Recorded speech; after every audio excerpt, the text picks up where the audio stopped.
نہ ہم کو خواتین کے خلاف ہیں. ہم تو یہ جاننا چاہ رہے ہیں کہ مرد جو ہے وہ جہاں پر ولن بنتا ہے وہ کیوں بنتا ہے, ٹھیک ہے؟ اور اگر ولن تو اسی وقت وہ مرد ایک عورت کو پسند کرتے ہیں. اچھا, جس کو عورت پسند کرتی ہے وہ ہیرو ہے, جس کو نہیں پسند کرتی وہ ولن ہے.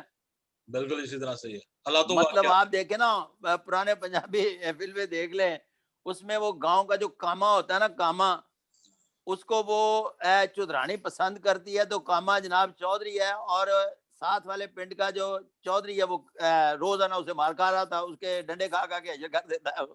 بالکل تو عورت جس کو لائک کرے وہ ہیرو ہے, جس کو نالائک کرے وہ ولن ہے. تو اس میں مرد کو چاہیے کہ اس عورت سے محبت کرے جو اس سے محبت کرتی ہے, اس عورت کے کبھی بھی زلفوں کا اسیر نہ بنے. جو اس سے محبت نہیں کرتی تو وہ ہمیشہ ہیرو بنا رہے گا, بیچارہ نہیں بنے گا. یعنی جی, بندے کو عاشق مزاج نہیں ہونا چاہیے, معشوق مزاج ہونا چاہیے. مشوق مزاج جو ہے یہ بنیادی طور پر لفظ استعمال کریں گے, آگے چل کر کسی میں پروگرام میں اس کی تشریح کروں گا. مشوق مزاج اور عاشق مزاج کی, اس میں مرد کو اس سے محبت کرنی چاہیے جو اس سے محبت کرتا ہے. گیو اینڈ ٹیک ہے یہاں. جب مشوق مزاج ہوتا ہے نا تو قدرت اس کو پیدا ہی مشوق مزاج کرتی ہے, اور اس کو بے شمار عاشق مل جاتے ہیں. اور جو وہ عاشق معشوق کے مرد کے درمیان رشتہ بنتا ہے نا, وہ ایک نر مرد اور فاحشہ کا ہوتا ہے. اس پر میں بڑی تفصیل سے اگلے کسی پروگرام میں بات کروں گا. ابھی بیچارگی کی بات کر ابھی رہا ہم ہوں. جی بیچارگی اور لاچارگی کی بات کریں گے, عاشقی معشوقی ہم اگلے قسطوں پہ موقوف رکھیں گے. جی ہاں. اچھا جی, اچھا یہ مجھے بتائیں کہ اکثر لوگ یہ کہتے ہیں جناب کہ جی لو جی میں جو تو بڑا ہو رہا سی تو جناب والدین کا بڑا میرے پہ پریشر تھا, میں تو اپنا کوئی ڈیسیجن لے ہی نہیں سکا. اچھا, پھر اس کے بعد جناب جی کہتے ہیں اس کی بیوی آ جاتی ہے, اور جناب میری بیوی جو ہے وہ بس اپنی بیوی کی وجہ سے میں بڑا مجبور ہوں, ورنہ تو میں پتہ نہیں کی کر جانا سی. اچھا, وہ آگے بچے, ہاں بھائی اب تم جو ہے وہ کوئی قدم کیوں نہیں اٹھاتے ہو, یار ہون بچے نہیں میرے مانتے. یہ جو ایکسکیوز ہے یہ انسان خود گھڑتا ہے یا بس وہ اپنی ایگو کو ہی سیٹسفائی کر رہا تھا کہ یار کام تو نہیں ہو سکتا لیکن چلو کسی سے تو پانا ہی. دنیا میں جس مرد کو بھی اپنی غلطیاں ماننے کا شعور نہیں, ہمت نہیں, جرت نہیں, اس کو 5ویں منزل سے لے جا کر دھکا دے دیں, اس لیے کہ وہ اپنی جو اندر پائی جانے والی خامیاں ہیں اس کو نہ کبھی تسلیم کرتا ہے, دوسروں پر ڈال کر جان چھڑانے کے چکر میں ساری زندگی ایک ناکام اور بیچارہ مرد رہتا ہے.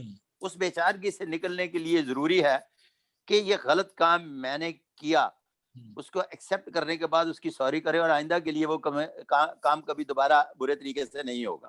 بالکل صحیح. اپنا گناہ کسی کے ذمہ ڈالنے والے مرد ہمیشہ نامرد ہوتے ہیں, کبھی مرد نہیں بنتے. بالکل صحیح. اچھا, اسی کو ہی آگے میں لے کے چلوں گا کہ جب ہم بات کرتے ہیں اس طرح کے وہ کیا کہتے ہیں جناب کہ وہ سارا دن بندہ جو ہے نا باس سے گالیاں کھاتا رہا تو گھر آ کے جناب جی اس نے بیگم پہ سارا غصہ نکال دیا, کیا کہتے ہیں اس طرح کا, وہ کیا نہیں ایسی بات نہیں ہے. اپنے سے کمزور کے اوپر وہ سارا اس کا جو ہے وہ دھکا چلتا ہے کہ کیا چکر ہے؟ آج سارا نہیں ایسی بات نہیں ہے, نہیں ایسی بات نہیں ہے. چند ایک وہ مرد جو بنیادی طور پر معاشرتی طبقات میں بٹے ہوئے اپنے آپ کو شیشے میں بھی فیس نہیں کر پاتے نا, تو وہ زمانے کو فیس کیا کریں گے؟ سب سے پہلے تو اپنے آپ کو فیس کرنا ہوتا ہے. بالکل صحیح.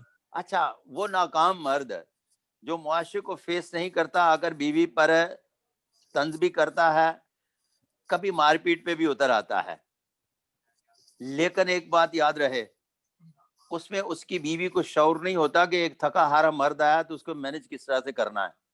جو عورتیں اس مرد کو مینج کر لیتی ہیں وہ دنیا کا طاقتور ترین مرد بنتا ہے, مار نہیں کھانی, بیچارہ نہیں رہتا. یعنی خواتین کے لیے یہ مینج کرنا چاہیے اس عورت کو, گھر آئے مرد کو مار نہیں جو زمانے سے دھکے کھا کر آیا ہے.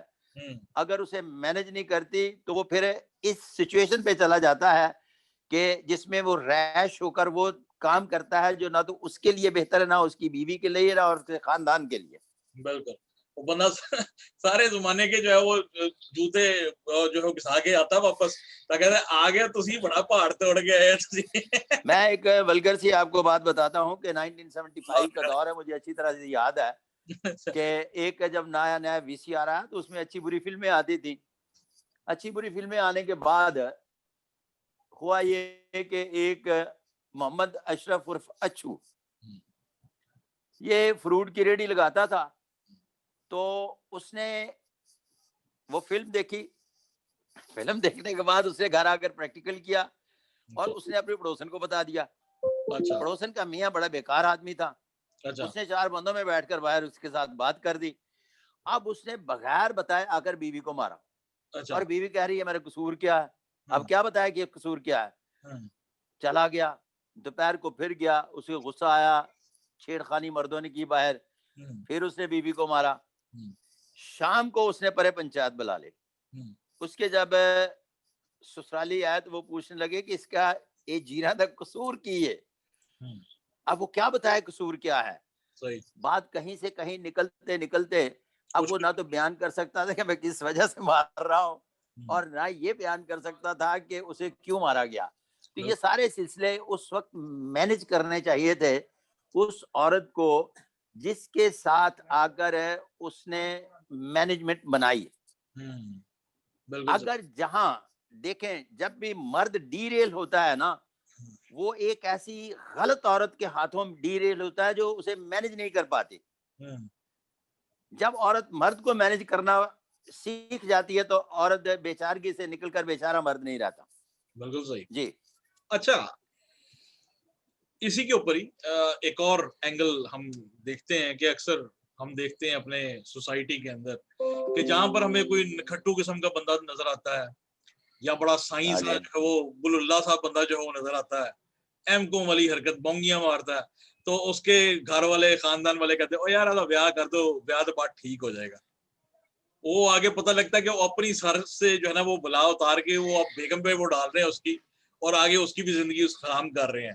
لیکن اس سارے کے اندر جو ہے وہ قصوروار تو پھر وہی بلاللہ سا آدمی ہے جو چپ کر کے بیٹھا ہوا. نہیں، اس طرح سے ہے کہ غیر ذمہ دار مرد جو ہے کبھی غیرت مند نہیں ہوتا. یہ بات ہمیشہ یاد رکھیے گا. بالکل ٹھیک. میں نے اپنے ایک پروگرام میں پوری ایک کہانی یہ 44 منٹ کی سنائی تھی کہ ایک زمانے کا رواج بن چکا ہے کہ جس ویلے بچہ پڑھتا نہیں نا تو کہتے ہیں یار اگر یہ نہیں پڑھ رہا تو اس طرح سے کریں کہ اسے تھوڑا سا کام پر بھیجیں. وہ جب کام نہیں کرتا تو ارد گرد کا ماحول اس کو مینج کروانے کے لیے کہتا ہے جی اس کا شادی وادی کر دیں، خود ہی اس کا باپ بھی کام کرے گا. وہ شادی کر دیتے ہیں، پھر اس کے بعد کام نہیں کرتا تو کہتے ہیں یار چھوڑو دفع کرو، یہ جب بچے ہوں گے تو پھر خود کام کر لے گا. یہ دراصل جگت کہانیاں ہیں جنہوں نے معاشرے کے اس نکمے مرد کو مزید نکما بنا دیا. جب وہ اسکول نہیں گیا تو وہاں سے غیر ذمہ داری کا پتہ چل گیا، اور اس غیر ذمہ دار فرد کو ذمہ دار معاشرے کا مرد کیسے بنانا ہے یہ والدین کی ذمہ داری ہے. اور پھر اس کے بعد جب شادی ہو جاتی ہے تو غیر ذمہ دار کو غیرت مند مرد کس طرح سے بنانا ہے یہ بیوی کی ذمہ داری ہے. اچھا، اس مرد کی بذات خود ذمہ داری اس وقت ختم ہو گئی جب اس سے غیرت جاتی رہی، اور غیرت اس وقت جاتی ہے جب مرد بے غیرت نہیں غیر ذمہ دار ہوتا ہے. جی بالکل ٹھیک، بالکل ٹھیک. اچھا جی، یہاں تک تو جو ہے وہ ہم آ گئے، اور میرا خیال ہے کہ آج کا جو ہمارا پہلا پروگرام ہے ہم اس کو یہیں پر ہی رکھتے ہیں. بہت شکریہ جی. نہیں بہت شکریہ، کیا ابھی تمہید باندھ رہے تھے. مجھے اچھی طرح یاد ہے ایک دفعہ ملک صاحب نے مجھے فون کیا، انہوں نے کہا جناب ان دنوں وہ نیا وہ کیا تھا الماس بابی بڑا جو ہے الماس بابی کا دور تھا، اس کا پہلا انٹرویو آیا تھا جی. ہاں تو اس وقت جو ہے نا ملک صاحب نے پہلا انٹرویو کیا تھا اس کا. ہاں جی ہاں جی ہاں جی. تو ملک صاحب نے جناب مجھے فون کر کے کہا کہ یار ایک جو ہے نا خسرا جو ہے وہ ہاتھ میں لگا، جس کو ہم کہتے ہیں، ٹھیک ہے، خواجہ سرا ہم کہتے ہیں. تو جناب یہ جو ہے وہ ایک رابطے میں آیا تو اس کا انٹرویو کرتے ہیں. میں نے کہا اچھا چلو کرتے ہیں، دیکھتے کیا صورت حال ہے. تو میں نے ان کو کہتے جی وہ بڑا جو ہے نا تیار شیار ہو کے میک اپ شیک اپ کر کے جو ہے وہ آ جائے گا، وہ جو ہے نا وہ صاحب نہیں کیا نام تھا اس کا مجھے یاد بھی نہیں اب اس کا. اچھا وہ جناب میں نے کہا نہیں اس کو اس کی اصل حالت کے اندر لے کے آنا. تو میں نے کہا اس کی اگر وہ ریئل میں ہے نا, وہ اگر کراس ڈریسر نہیں ہے تو اس کی ادائیں اور یہ وہ دوسری تیسری سے پتہ لگ جائے گا کہ وہ خواجہ سرا. خیر بہرحال جو ہے وہ جب ہم نے اس کا انٹرویو کیا تو انٹرویو بڑا زبردست ہوا. انفارچونیٹلی اس کی کاپی نہیں ہے, لیکن اس کا جو محاصل تھا وہ یہی تھا کہ انسان ہجرا بائی برتھ بایولوجیکل ایک الگ چیز ہے, لیکن انسان ہجڑا تبھی ہو جاتا ہے جب انسان غیر ذمہ داری کا مظاہرہ کرنا شروع ہو گیا. حضرت علی کا بھی قول ہے کہ انسان, کسی بھی انسان کی جو اس کی قیمت ہے وہ اس چیز میں پنہا ہے کہ وہ کتنا ذمہ دار ہے. اسی کے اوپر ہی ہم آگے پروگرام ہم کریں گے اور ہمیں آپ کی فیڈ بیک کا انتظار رہے گا. لیکن ہمارا جو مین جو مطمع نظر اس ساری سیریز کا ہوگا وہ یہی ہوگا کہ ہم لوگ جو ٹیبوز ہیں اور جو ٹاپکس جن کے اوپر میڈیا بات نہیں کر رہا مردوں کے حوالے سے, چاہے وہ کیریئر کے حوالے سے ہو, چاہے وہ ریلیشن شپ کے حوالے سے ہو, ان کی ذات کی گرومنگ کے حوالے سے ہو, یا روحانیت کے حوالے سے ہو, تو ان کو ہم ڈسکس کریں جن کے اوپر ہم لوگ خود بھی بات کرتے ہوئے ڈرتے ہیں. انشاءاللہ ہوتی ہے ملاقات آپ سے. بہت شکریہ ملک صاحب, بہت شکریہ آپ کا. انشاءاللہ بہت شکریہ جی. ہوتی ہے ملاقات. God bless you. اللہ حافظ.